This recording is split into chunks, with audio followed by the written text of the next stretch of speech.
દ્વારકાના railway station વિસ્તારમાં પાણી ભરાયા છે। સતત બીજા દિવસે પાણી ભરાયેલા યથાવત જોવા મળ્યા। વરસાદી પાણી ભરેલું રહેતા લોકોને હાલાકી પડી રહી છે। પાણીમાંથી પસાર થવા લોકો અહીંયા મજબૂર બન્યા છે। પાણી નિકાલની કોઈ વ્યવસ્થા ન હોવાનો આક્ષેપ અહીંયા થઈ રહ્યો છે।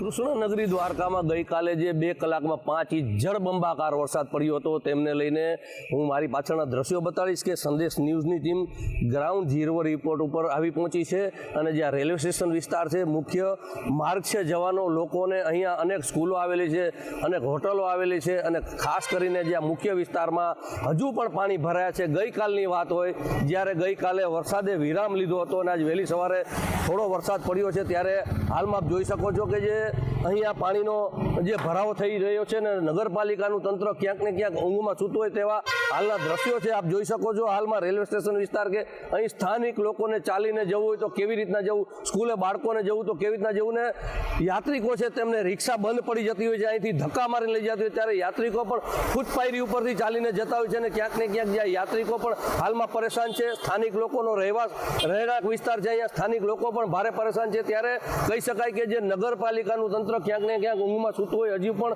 અને જે વરસાદી પાણીના નિકાલ કરવાનો હોય તે હજી નિકાલ નથી થઈ રહ્યો અને હાલમાં લોકો પણ ભારે પરેશાન થઈ રહ્યા છે। અનિલ લાલ, સંદેશ ન્યૂઝ, દ્વારકા।